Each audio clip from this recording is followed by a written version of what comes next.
Magandang gabi mga kapuso. Ako po ang inyong Kuya Kim na magbibigay sa inyo ng trivia sa likod ng mga trending na balita. Kamakailan lang, sinare ko online ang malagim na sinapit ng aking passport sa kamay sa pangil ng isa sa aking mga alagang aso. Paano ko kaya mapapalitan ng isa pa naman sa pinaka-importante nating dokumento? Bad dogs. Halos mapunit ang aking puso sa eksenang ito. Ang aking passport, ninatkat ng isa sa aking mga fur baby. Dahil mabiyahe ako, kinuha ko yung mga passports ko, pinato ko si babaw ng kama, I took a shower. Paglabas ko ng shower, talagang nanlambot ako. Pasado na yung passport na yan eh. Pero, pwede pang gamitin yung mga visa sa loob. Japanese visa, Schengen visa, UK visa, nandun pa. Dog. Ang salarin, ang aking 12-year-old adoptee, si Lolo Joe. At habang pinagsasabihan ko si Lolo, abang ayaw pa niya magpaawat, inaabot at pilit pa rin kinakagat ang aking passport na nakangiti. Ay, nako. Gayunman, hindi na mabawasan ang pagmamahal namin kay Lolo Joe. Mahal ko yung asong yun eh. Although sinabi ko bad dog, importante kasi yung command na bad dog eh. A dog knows na mali yung ginawa niya. There are no bad dogs, only bad owners. Kasalanan ko yun. Dapat hindi ko iniwanan mag-isa yung passport ko. Don't, no. Pero para sa mga fur parents gaya ko, paano nga ba natin mapapalitan ang ating mga sirang passport? Ay, nako. Kuya Kim, para saan po ba ang passport? Ang passport ay isang travel document ng pagkakakilanlan o citizenship ng isang tao. Dala-dala natin ito pag tayo bibiyahe sa ibang bansa. Ang pinakaunang dokumento naman ng mistulang passport ay makikita natin sa Hebrew Bible. Ito'y inisyu ng hari ng Persia kay Prophet Nehemiah upang makatawid siya sa iba't ibang lugar. Ang pinakaunang standardized passport naman sa buong mundo ay inisyu noong 1920. Ang tawag dito sa passport na to ay Old Blue. Paano naman kaya mapapalitan ng passport na nasira matapos ginatkat ng aking fur baby? Ang unang-unang mong kailangan gawin is get an appointment as soon as possible with the DFA. Ensure that the following documents will be presented on your appointment. Affidavit stating kung ano nangyari sa passport. One valid ID, your birth certificate. Kung babae ka, you're using your husband's surname, the marriage certificate na galing sa Philippine Statistics Authority. Sakali namang may mga nasirang visa doon sa nasirang passport, You have to apply for another visa. I would advise that you contact the foreign embassy involved. And the important thing is to keep your passport secure. pero alam niyo ba kung ano tinuturing ng pinakamapangyarihang passport sa buong mundo? Ayon sa Henley & Partners Passport Index ngayong 2024, 6 na passport na may visa-free access sa 174 na bansa. Ang tinuturing ng World's Top Passports for 2024. Itong France, Germany, Italy, Japan, Singapore at Spain. Ang pasaporte naman natin mga Pinoy nasa pang-78 at merong visa-free access na 69 na bansa. Samantala, para malaman ng trivia sa likod ng viral na balita, i-tweet o i-comment lang #Kuya Kim. Ano na? Laging tandaan, kimportante ang may alam. Ako po si Kuya Kim at sagot ko kayo 24 oras. Naging sentro ng usapan sa sideline ng ASEAN-Australia Summit ang Code of Conduct para sa South China Sea na naunang sinabi ng Pangulo na inaasahan na niyang mabuusan na. Update ng leader ng Singapore, nagsimula na ang negosasyon pero kakain ito ng oras. Mula sa Australia, nakatutok live si Ian Cruz. Ian! Yes, Emil, sa ngayon ay 10:34 na ng gabi dito sa Melbourne, Australia. At kanina nga, Emil, ay nagsimula na ang Australia-ASEAN Summit kung saan nga inaasahang matatalakay ang iba't ibang paraan para maresolba ang sigalot sa South China Sea. Bukod sa official welcome ni Australian Prime Minister Anthony Albanese, sinalubong din ang katutubong seremonya ang mga dumalo sa ASEAN-Australia Special Summit dito sa Melbourne, kabilang sa kanila si Pangulong Bongbong Marcos. Sa Prime Minister's reception naman na dinaluhan din ng Pangulo kasama si First Lady Liza Araneta Marcos, binigyang din ni Albanese ang layo ng narating ng samahan ng Australia at ng ASEAN na nagdiriwang na ika-50 anibersaryo ng pagiging dialogue partners. Sabay pagmamalaki sa kalakalan ng dalawang kampo at daan-daang bilyong dolyar daw na investment ng Australia sa ASEAN. Katuwang din daw nila ang ASEAN sa pagharap sa climate change at sa seguridad sa rehiyon. I look forward to convening with my fellow leaders to agree on new ways we can support the ASEAN outlook of the Indo-Pacific. Kaugnay ng seguridad, umaasa ang Pangulo na magkakaroon na ng Code of Conduct sa South China Sea. Our adherence to the 2002 ASEAN-China Declaration on the Conduct of Parties in the South China Sea remains steadfast. A conducive environment where tensions are effectively managed is crucial to the success of the COC negotiations. We shall never surrender even a square inch of our territory and our maritime jurisdiction. Ang pahayag na yan sa pagbuo ng Code of Conduct, natanong din sa presko ni Prime Minister Albanese at Singaporean Prime Minister Lee Hsien Loong. The negotiations have been underway. They are taking some time. They have reached a point, I think, of a first complete read-through of the Code of Conduct. But to negotiate and to settle the code, I believe, will take some time. Our position on China remains very consistent, which is that we want to cooperate where we can. We'll disagree where we must, but we will always engage in our national interest. I think Emil, sa huling araw ng summit bukas, sinasang matatalakay naman sa Leaders Plenary ang iba't ibang maritime issues, ang kooperasyon, pati na ang climate change. Mula rito sa Melbourne, Australia, para sa GMA Integrated News, Ian Cruz, nakatutok, 24 oras. Maraming salamat, Ian Cruz. Baka lalo lang maging negosyo ang edukasyon kung bubuksan sa mga dayuhan sa pamamagitan ng charter change ayon sa isang grupo. Ang pangamba naman ng isa sa sumulat ng 1987 Constitution, baka pagdaragdag ng kapangyarihan ng mga nasa pwesto ang layo ng tiyatsa. Yan ang sanib puwersang tinutukan ni Maki Pulido at Tina Panganiban Perez. When I'm asked if we made mistakes in writing the Constitution, I said, of course we did. Yan ang pag-amin ng isa sa mga bumalangkas sa 1987 Constitution. Pero dalawa lang daw ang masasabi niyang pagkakamali. Number one, we overestimated the spirit of EDSA. And number two, we underestimated the greed of politicians for power and of the rich for more wealth. All the provisions of the Constitution on social justice are not being implemented. Duda raw siya sa motibo ng pagpatay ng Kongreso sa People's Initiative at pagpapagulong na lang ng mga resolution of both houses para amyendahan ang economic provisions. Is it part of a compromise within the Senate and the House with the blessing of the President? Is this only the thin edge of the wedge that will later allow the real purpose to overhaul the Constitution, major revisions on the structure, an authoritarian constitution with more powers to the incumbents of government? Tutol din daw siya sa pagsisingit ng katagang unless otherwise provided by law sa konstitusyon. Imbes na tiyatsa, ipasa na lang ng Kongreso ang ilang batas. There are ways to solve this problem. Please stop blaming the Constitution. Kung tutuusin, mananatiling pag-aari ng Filipino citizens ang 60% ng basic education institutions sa panukalang pagbabago sa saligang batas. Pero sinundan ito ng mga katagang unless otherwise provided by law. Ang pagkakaintindi ng Department of Education, kahit na Filipino citizen din dapat ang may kontrol at administrasyon sa mga paaralan matapos ang tiyatsa, pwede ang magbago kung magpasa ng batas ang Kongreso na papayag sa 100% foreign ownership pati sa administrasyon sa mga basic educational institutions. The phrase, unless otherwise provided by law, and its underlying rationale could potentially serve as a gateway to expand the scope of control and administration over educational institutions, not solely by citizens of the Philippines but by other entities. Aminado ang subcommittee na medyo nakakalito nga, kaya babaguhin nilang pagkakasulat sa proposed amendment. Rest assured that we will not open up basic education. The intention was not to open up a basic education because nga yung importance of values, formation, nationalism.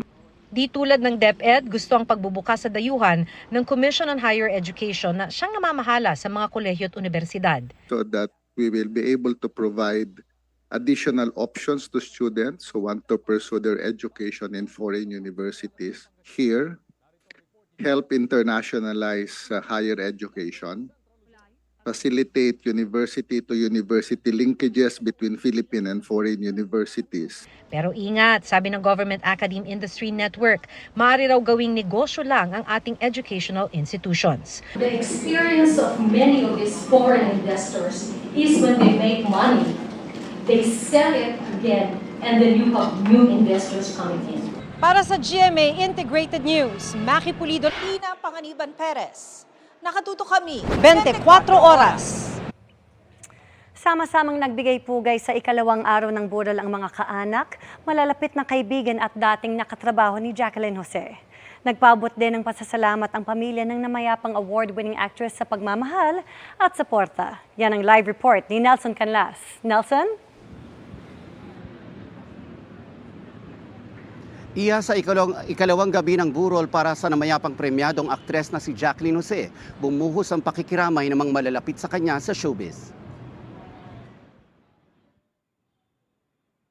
Napalumutian ng maraming puting bulaklak ang urn na kinalalagyan ng mga abo ng pumanaw na aktres. Tahimik ang paligid at sa ikalawang araw ng burol para sa kanya, isa-isang nagdadatingan ang mga nakatrabaho niya sa mundo ng showbiz. Nasa chapel ngayon ang malalapit na kaanak ni Jacqueline, kabilang na ang kanyang anak na si Andy at ang kapatid nitong si Gabby Eigenman. Naroon din ang apo ng aktres na si Ellie. Nakita rin na dumalaw ang aktres na si Isa Calzado at si Jake Ejercito, ang tatay ni Ellie. Dumating din si Congressman Lani Mercado. Nagpapasalamat ang kanyang pamilya sa mga nakiramay mula pa nung pumanaw si Jacqueline noong March 2 dahil sa atake sa puso. Pasalamat kami sa suporta, patuloy na suporta ng lahat ng nagmamahal. Not just kay Andy, but of course syempre kay Tita Jane, sa lahat ng sumusuporta sa kanya, sa lahat ng mga... Papasalamat kami. And I'm just here to support my sisters. Hindi pa raw buo ang plano ng pamilya ngayon, lalo't hinihintay pa raw nila ang ilang kamag-anak na manggagaling sa ibang bansa. Since na-cremate na siya yesterday, we're just waiting for the other siblings of Tita Jane. Tapos yung isa niyang anak, si Gwen, hinihintay lang namin. Then from there, we can decide on when to na. Pero may mga schedule na kami na so far hanggang mga nailalatag pa lang is until Friday, Saturday.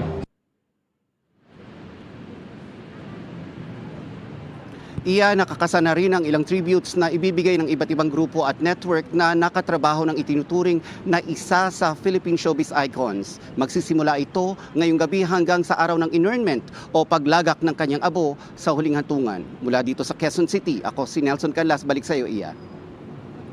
Maraming salamat, Nelson Canlas.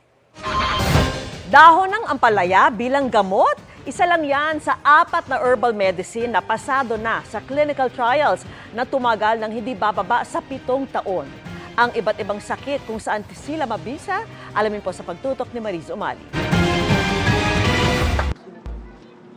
4 na taon na raw mula nang madiagnose na may mataas na uric acid ang 67 anyos na si Tatay Rodolfo. Sa tuwing umaatake, madalas daw siyang mahilo. At umabot pa raw sa puntong tumiklop na ang kaniyang mga daliri sa kamay at hindi na maibalik sa dati. Nang tanungin ko kung gaano siya kadalas dapat uminom ng gamot. Araw-araw kaya lang minsan tapos sa Pera? Ano po?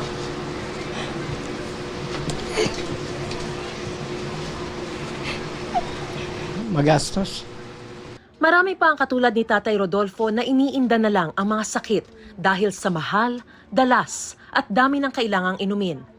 Kaya magandang balita raw na pumasa na sa clinical trials ang 4 na herbal medicine kabilang ang ulasimang bato o pansit-pansitan na mabisa raw para sa may mataas na uric acid. Nakita sa clinical trials na talagang nagpapababa ng serum uric acid levels ng mga tao. So maaring gamitin ito para sa gout or yung talagang mataas yung uric acid levels.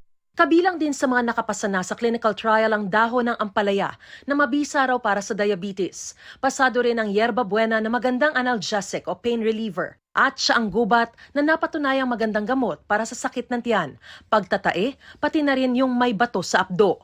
Sa 4 na ito, tanging ang tiyaang gubat pa lang daw ang rehistrado na sa Food and Drug Administration, habang ang 3 ay hinihintay pa ang regulatory approval ng FDA.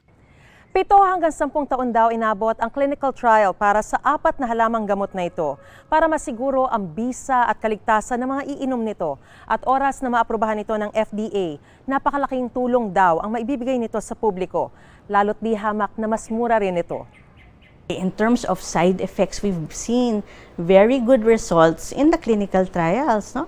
Halos walang adverse effects na nakikita. Ngayon pa lang natutuwa na sa balitang ito si Tatay Rodolfo. Malaking epekto yun dahil makakabawas sa bilihin sa mga gamot.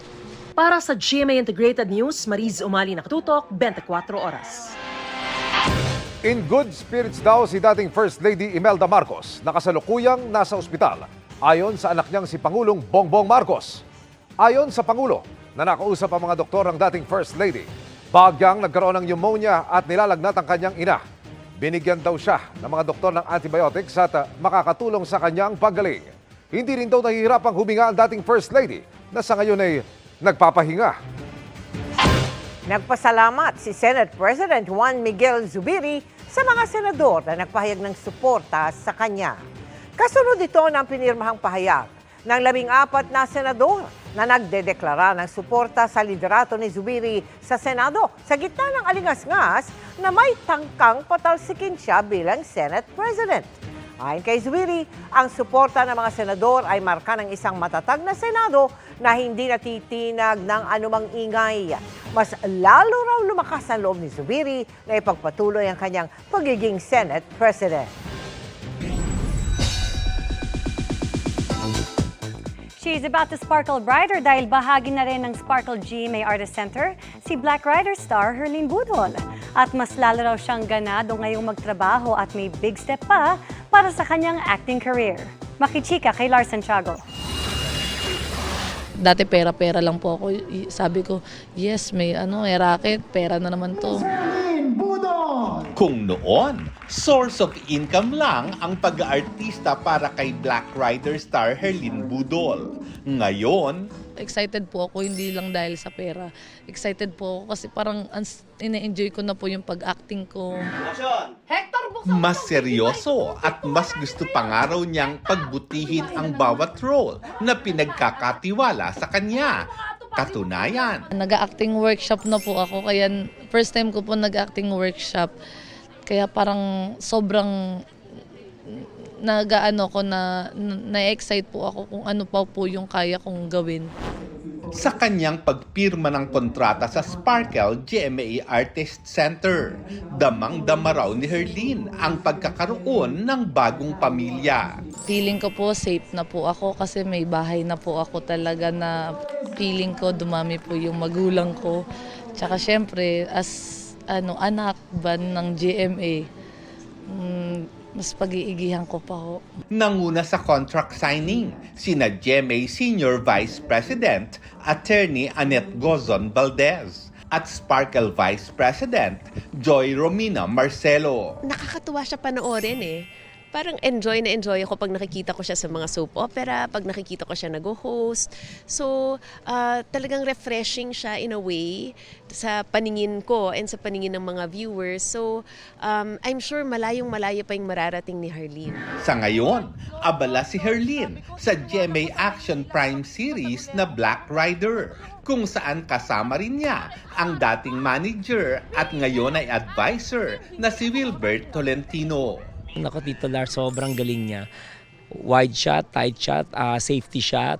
Isang punas na ng luha, pag pinapatak ulit kagad ng luha, kaya niyang gawin. Si Herlene naman, mas ganado raw laging pumasok sa set. Excited po ako palaging pumasok. Tapos ayoko pong mawawalan ako ng taping kasi namimiss ko po silang mga kabanding. Ayan, tsaka ayun po yung pahinga ko, yung pagtatrabaho po. Lars Santiago, updated sa showbiz happening. Sabon panlaba, ibinebenta sa halagang 800 piso kada 10 sachet. Marami raw nabudol niyan dahil sa kakaibang estilo ng pabobola. At yan po ang tinutukan ni Mark Salazar. Sa kulungan ang bagsak ng grupong ito na umano'y nasa likod ng budol na bentahan ng sabon. Sa Pulilan, Bulacan sila ng biktima ng Huwebes at doon na rin nahuli dahil sa sumbong ng 3 biktima. Ang modus daw, mangharang ng mga motorista, papalibutan, bobolahin para bumili ng overpriced nilang sabon. Inanapan ko ng business permit, inanapan ko ng mga IDs, wala namang may pakita nung company na yon. So sabi ko, hindi na pwede ito, hindi tama. Para lang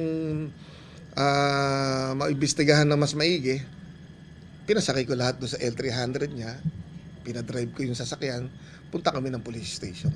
16 na lalaki at isang babae ang hinuli at nakakulong pa hanggang ngayon sa Pulilan Municipal Jail sa kasong swindling.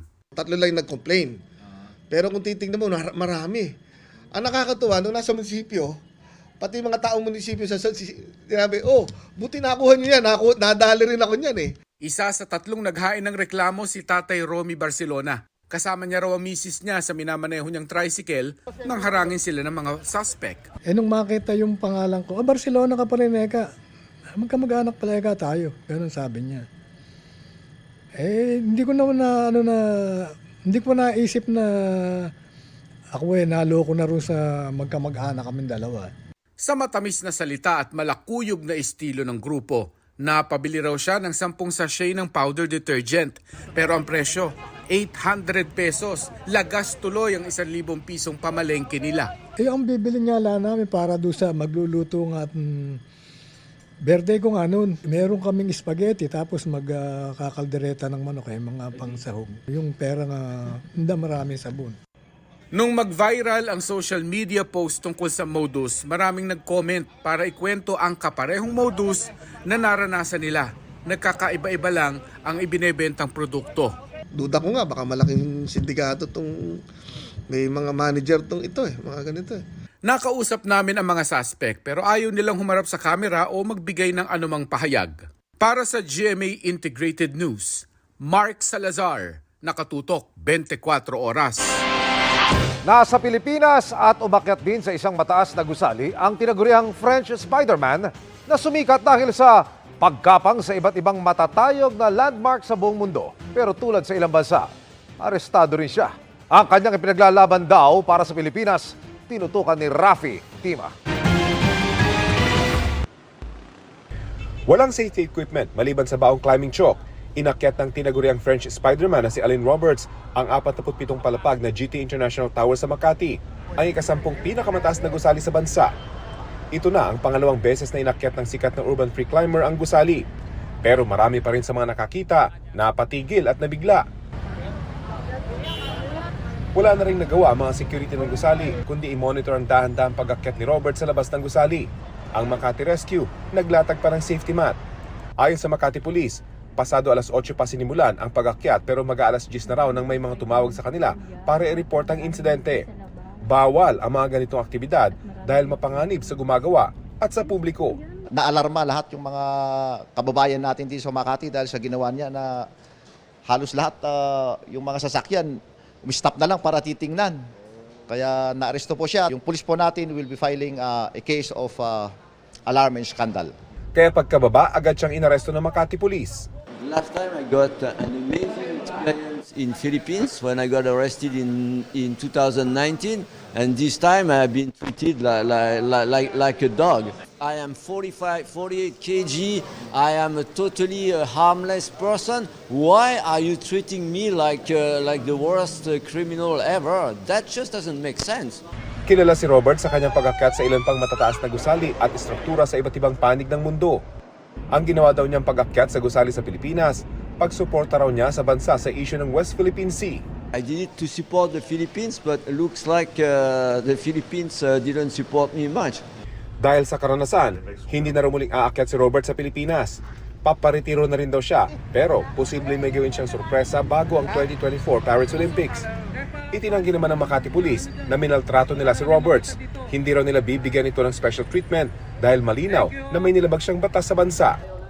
Para sa GMA Integrated News, Rafi Tima, nakatutok, 24 oras. At yan ang mga balita ngayong Martes. Ako po si Mel Tiangco. Ako naman po si Vicky Morales para sa mas malaking misyon. Para sa mas malawak na paglilingkod sa bayan, ako po si Emil Sumangyo. Mula sa GMA Integrated News, ang News Authority ng Pilipino. Nakatuto kami 24 oras.